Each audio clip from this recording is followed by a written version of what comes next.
Good morrow, scholars. Welcome back to Stonefront, Book 1 of the Dresden Files. One of these days I'm going to remember without having to look at the book. Anywho, how you guys doing? I got an early start today. I say that. Well, no, actually, it's even that, but still mean it's early. My mom wants to go Pokemon Go later, so I thought I'd wake up early, record the videos, and upload them. That way I can take her. Anywho, how you guys doing? How are you, Leafy? I think he's doing all right. I took him outside for a walk yesterday. It was kind of fun. Um, I didn't walk him like a dog. I was holding up onto him while out walking around, giving him some natural sunlight. If I get done recording early enough and my mom's still asleep, I'll probably take him out again just to see how it is. Oh, and before I forget, because I've already forgotten, happy October 1st. Unless you happen to be watching from somewhere where it was already. Anyway, I hope you enjoy your month of October. I hope you have a great Halloween this year. I am going to do everything within my power to have a good Halloween. And if I don't, there will be a reckoning. Anyway, we are in chapter 11, page 140. It took me the rest of the night and part of the morning, but I worked out how I could murder someone in the same manner that Tommy Tom and Jennifer Stanton had been killed. I'm sorry, it's just that worked out a little too well. After the fifth or sixth time I checked the figures, I stared at my calculations. It didn't make any sense. It was impossible. Or maybe we were all underestimating just how dangerous this killer was. I grabbed my duster and headed out without bothering to check my looks. I don't keep any mirrors in my home. Too many things can use mirrors as windows or doors, but I was pretty sure I looked like a wreck. The Studebaker's rearview mirror confirmed this. My face was haggard. Haggard, no. With a shadow of a beard. I have the shadow of a beard, and that's about all I can grow. Deep circles under bloodshot eyes, and hair that looked as though it had been riding a speeding motorcycle through a cloud of greasy smoke. Ugh, I can feel it. Soothing your hair back with sweaty palms is a steady habit. Will do that to you. Yeah? Especially if you do it for 12 or 14 hours straight. It didn't matter. Murphy wanted this information, and she needed to have it. Things are bad. They were very, very bad. I made quick time to the station, knowing Murphy would want to hear this from me face to face. The police station Murphy worked in was one in an aged complex of buildings that housed the Metro Police Department. It was run down, sagging in places, like an old soldier who nonetheless stood at attention and struggled to hold in his gut. There was graffiti along one wall that the janitor wouldn't come to scrub off until Monday morning. That's too bad. I parked in the visitors' parking. Easy to do on a Saturday morning. And headed up to the steps and into the building. The desk sergeant wasn't the usual mustached old warhorse who I had run into before, but a graying matron with steely eyes who disapproved of me and my lifestyle in a single glance, then made me wait while she called up Murphy. While I waited, a pair of officers came in, dragging a handcuffed man between them. He wasn't resisting them, just the opposite, in fact. His head was down, and he was moaning in an almost musical way. He was on the thin side, and I got the impression that he was young. Uh-oh. His denim jeans and jacket were battered, unkempt as his hair was. The officers dragged him past the desk, and one of them said, "That DUI we called in going to take him up to holding until he could see straight. Don't drink and drive. I don't drink. Unless it's water. What was it? The desk sergeant passed over a clipboard, and one of the officers took it under his arm. Before the two of them dragged the young man up the stairs, I waited, rubbing at my eyes, until the sergeant managed to get through to someone upstairs. She gave a rather surprised and then said, "All right, Lieutenant, I'll send him on up." She waved a hand at me to go on past. I could feel her eyes on me as I went by, and I smoothed my palm self-consciously over my head and jaw. I also do this. It gives me something to do. I don't know.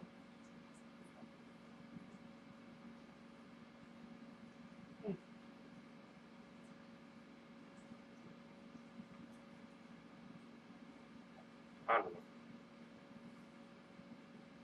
Special investigations kept a little waiting area just within the door at the top of the staircase. It consisted of 4 wooden chairs and a sagging old couch that would probably kill your back if you tried to sleep on it.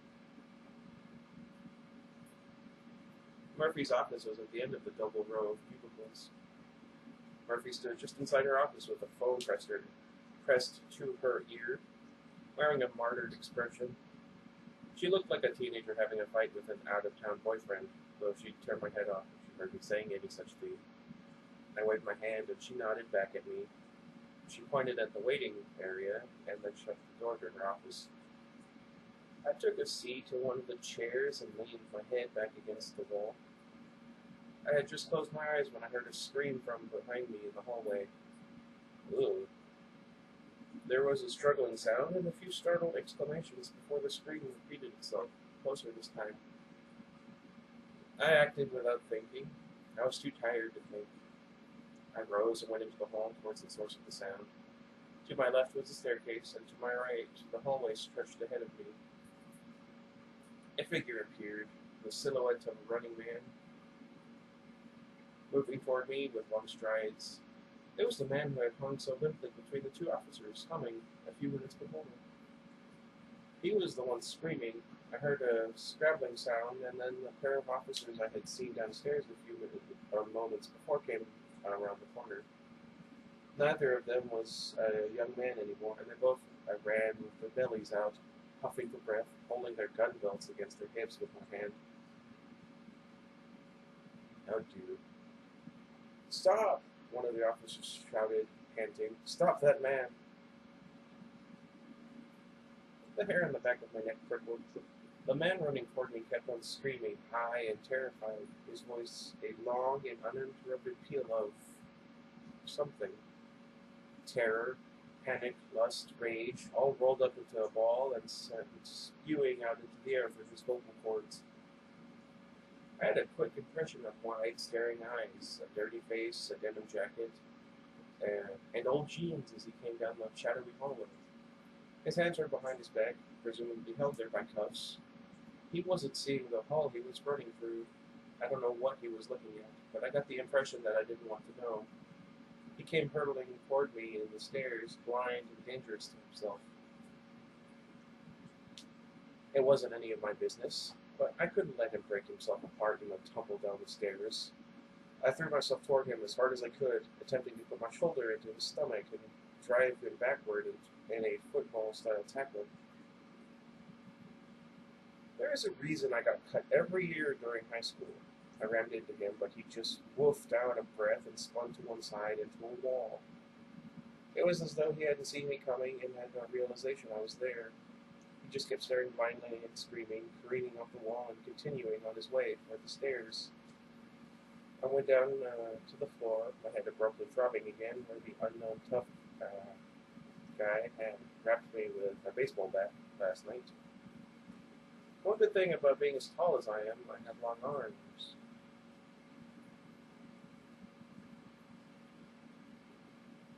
I rolled back toward him and lashed out with one hand, fingers clutching. I caught his jeans at the cuff and gave his leg a solid sideways tug. That did it. He spun, off balance, and went down to the tile floor. The scream stopped as the fall took a wing from him. He slid to the top of the stairs and stopped feebly, struggling. Sorry. The officers pounded past me toward him, one going to either side. And then something strange happened. The young man looked up at me, and his eyes rounded and dilated, until I thought they had turned into huge black coins dotted into his bloodshot eyeballs. Oh. His eyes rolled back into his head until he could hardly have been able to see, and started to shout in a clarion voice. Clarion the Witchboard. Is that how he got his name on it? Oh, why can't it be cloudy today?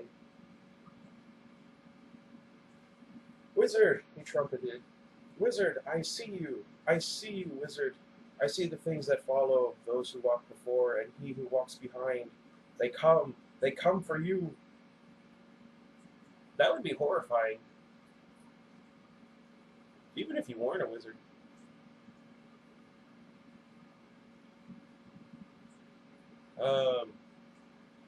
I'm not sure how to euphemize this sentence, so I'm just going to say cheese and crackers. The shorter, rounder officer said as they took the man by the arms and started dragging him back down the hall. Junkies. Thanks for the assist, buddy. I stared at the man, stunned. I caught the sleeve of the taller officer. What's going on, sir? I asked him. He stopped, letting the prisoner hang between him and his partner. The prisoner's head was bowed forward, and his eyes were still rolled back, but he had his head turned toward me and was grinning a horrible toothy grin. His forehead was wrinkled oddly, almost as though he were somehow focusing on me through the bones of his brow ridges and the frontal lobes of his brain. Oh no. Junkie, the taller officer said, one of those new ThreeEye punks. Caught him down by the leg in his car with nearly 4 grams of the stuff, probably more in him. Shook his head. You okay? Fine, I assured him. ThreeEye? That new drug? The shorter officer snorted. One that's supposed to make them see the spirit world. That kind of garbage. The taller one nodded. Stuff looks harder than crack. Thanks for the help. Didn't know you were a civilian, though. Didn't expect anyone but police to down here this time of day. Sure it's dark in here. I blame that. Anyway, once I'm done here, I'm going to go eat, and then I'm going to read the second video. Don't let me forget. No problem, I assured him. I'm fine. Hey, the stouter one said. He squinted at me and shook his finger. Aren't you that guy, the psychic consultant Carmichael told me about? I'll take the 5th, I said to him with a grin that I didn't feel. The 2 officers chuckled and turned back to their business, quickly shouldering me aside as they dragged their prisoner away. He whispered in a mad little voice all the way down the hall. See you, wizard. See he who walks behind. I wonder what that means, other than the obvious.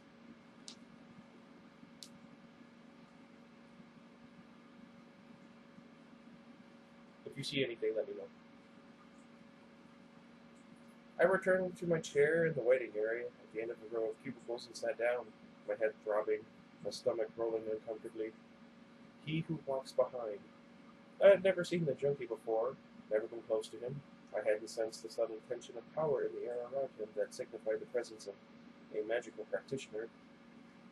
So how the heck had he seen the shadow of he who walks behind flowing in my wake? Oh, no. For reasons I don't have time to go into now, I am marked indelibly with the remnants of the presence of a hunter spirit, a sort of spectral hitman known as he who walks behind. I had beaten long odds in surviving the enemy of mine, who called up he who walks behind, and sent him after me. But even though the hunter spirit had never gotten to me, the mark could still be seen upon me by those who knew how. By using the 3rd sight, stretching out behind me like a long and horribly shaped shadow, sort of a spiritual scar to remind me of the encounter. But only a wizard had that kind of vision, the ability to sense the auras and manifestations of magical phenomena.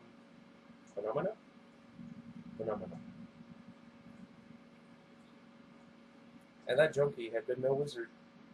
Was it possible that I had been wrong in my initial assessment of ThreeEye? I can't help but think of the three-eyed raven. Could the drug genuinely grant its users the visions of the third sight? I shuddered at the thought. The kind of things you see when you learn how to open your third eye could be blindingly beautiful, bring tears to your eyes, or they could be horrible. Things that made your worst nightmares seem ordinary and comforting. Visions of the past, the future, the true natures of things, psychic stains, like troubled shades, spirit folk of all description, the shivering power of the Never Never in all its brilliant and subtle hues, and all going straight into your brain, unforgettable, permanent. Wizards quickly learn how to control the third eye, to keep it closed except in times of great need, or else they go mad within a few weeks.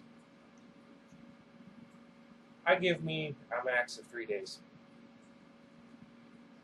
I shivered. If the drug was real, if it really did open the third eye in mortals instead of just inflicting ordinary hallucinations upon its users, then it was far more dangerous than it seemed. Gosh darn it.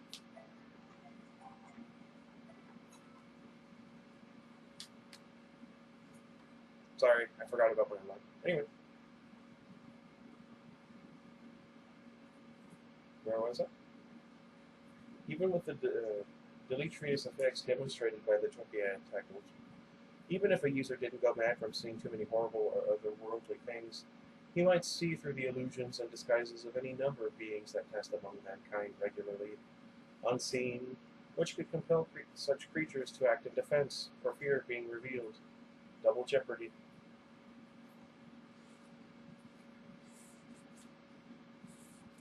Okay.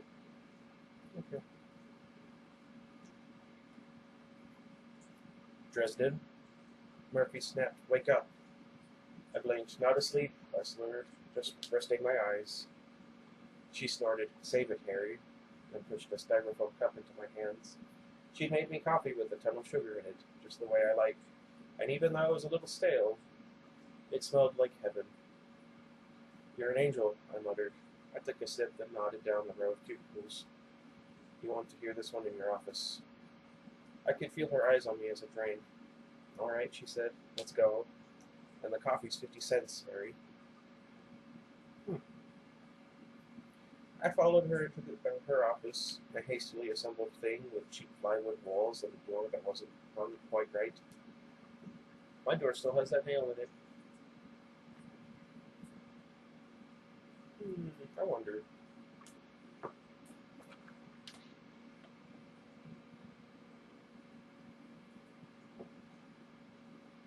Nah, that didn't really help.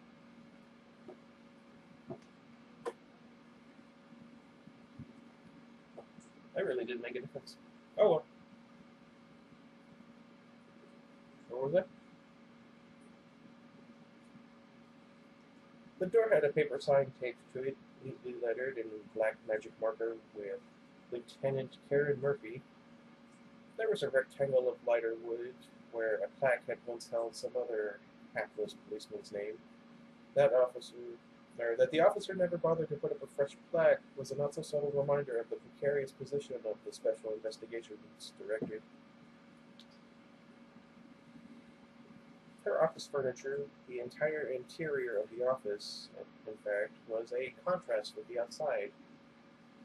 Her desk and chair were sleek, dark, and new.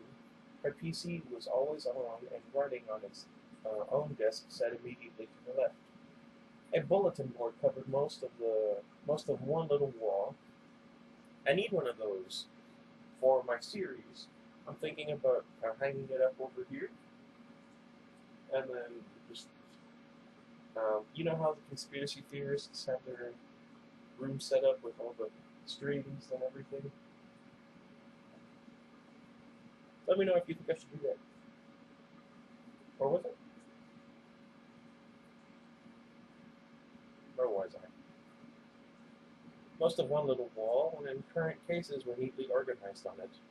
Her college diploma, the Aikido trophies, and her marksman's awards were on the wall to one's immediate right as you entered the office, and sitting there right next to your face if you were standing before her desk or sitting in the chair in front of it. That was Murphy. What? Oh, okay. Organized, direct, determined, and just a little bit belligerent. Hold it, Murphy told me. She stopped outside her office as I always did. What? I stopped outside her office as I always did. Well, she went inside and turned off, then unplugged her computer, the small radio on her desk, and the small radio on her desk. Murphy is used to the kind of mayhem that happens whenever I get around machinery.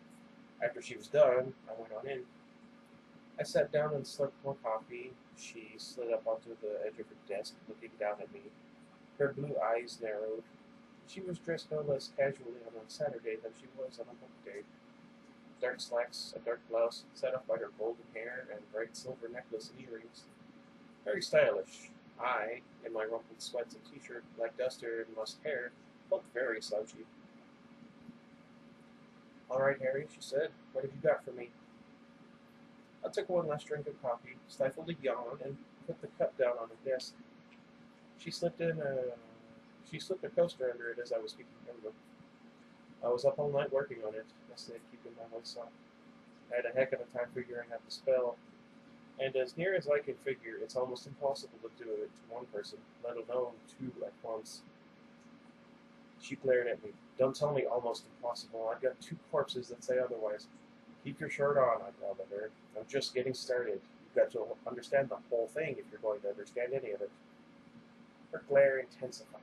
She put her hands on the edge of her desk and said in a deadly, reasonable tone, "All right, why don't you explain it to me?" I rubbed at my eyes again.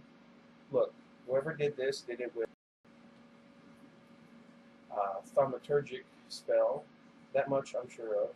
He or she used some of Tommy Tom and Jennifer Stanton's hair or fingernails or something to create a link to them. Then they ripped out a symbolic heart from some kind of ritual doll or sacrificial animal and used a whale of an amount of energy to make the same thing happen to the victims." Huh. What was it? "This doesn't tell me anything new, Harry." I'm getting there, I said. "The amount of energy you need to do this is staggering. It would be a lot easier to manage a small earthquake than to affect a living being like that. Best case scenario, I might be able to do it without killing myself. To one person who had really, really ticked me off." "You're naming yourself a suspect?" Murphy's mouth quirked at the corner. I snorted. "I said I was strong enough to do it to one person. I think it would kill me to try two." "You're saying that some sort of wizard version of Arnold Schwarzenegger, did I say that right, pulled this off?" I shrugged. "It's possible, I suppose. More likely someone who's just really good pulled it off. Raw power doesn't determine all that you can do with magic. Focus matters too. The better your focus is, the better you are at putting your power in one place at the same time. The more you can get done. Sort of like when you see some ancient little Chinese martial arts master shatter a tree trunk with his hands. He couldn't lift a puppy over his head, but he can focus what power he does have with an incredible effect." Murphy glanced at her Aikido trophies and nodded. "Okay," she said, "I can understand that, I think. So we're looking for the wizard version of Mr. Miyagi." "Or," I said, lifting a finger, "more than one wizard worked on this at the same time, pulled the power together and used it all at once." My pounding head, combined with the queasy stomach and the caffeine, is making me a little woozy. Teamwork, that's what counts. "Multiple killers," Murphy drawled. "I don't have one, and you're telling me there might be 50. 13, I corrected her. "You can never use more than 13, but I don't think that's very likely. It's a beep to do. Everyone in the circle has to be committed to the spell, have no doubts, no reservations, and they have to trust one another implicitly. You don't see that kind of thing from your average gang of killers. It just isn't something that's going to happen outside of some kind of fanaticism, a cult, or a political organization." "A cult," Murphy said. She rubbed at her eyes. "Now I have to." I know I've asked before, but do you ever have that problem? Like, if you're watching a show and somebody does something, like they run their hand through their hair or scratch up their eyebrow or, something weird, and then you feel the need to copy them. I like how I just did like 4 things in one. Anyway, the Arcane is going to have a field day with this one if it gets out.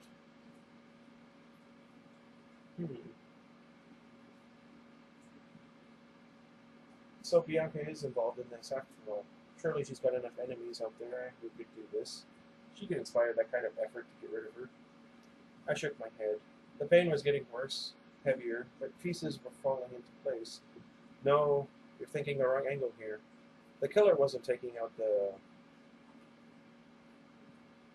lady of the evening in Tommy Tom to get at Bianca. How do you know? I went to see her, I responded. Dang it, Harry! I didn't react to her anger.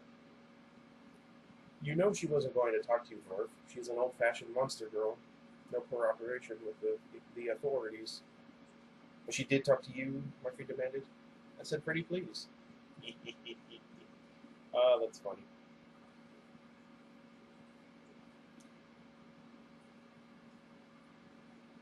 I would beat you to near death if you didn't already look like it, Murphy said. What did you find out? Bianca wasn't in on it. She didn't have a clue who it could have been. She was nervous, scared. I didn't mention that she'd been scared enough to try and take me to pieces. So someone was sending a message, but not to Bianca. To Johnny Marcone, I confirmed. Gang war in the streets, Murphy said, and now the outfit is bringing sorcery into it as well. Mafioso magic spells. Geez Louise. She drummed her heels on the edge of the desk. Gang war, ThreeEye suppliers versus conventional narcotics, right? She stared at me for a minute. Yeah, Murphy said. Yeah, it is. How did you know? We've been holding out details from the papers. I just ran into this guy who was stoned out of his mind on ThreeEye. Something he said makes me think that stuff isn't a bunch of garbage. It's for real, and you would have to be one very, very bad but wizard to manufacture a large quantity of this kind of drug. Murphy's blue eyes glittered. So whoever is the one supplying the streets with ThreeEye is the one who murdered Jennifer Stanton and Tommy Tom. I'm pretty sure of it. It feels right. I tend to agree, Murphy said, nodding. All right, then. How many people do you know of who could manage the killing spell? Geez, Murphy, I said, you can't ask me to just hand you a list of names of people to drag downtown for questioning. She leaned down closer to me, blue eyes fierce. Wrong, Harry.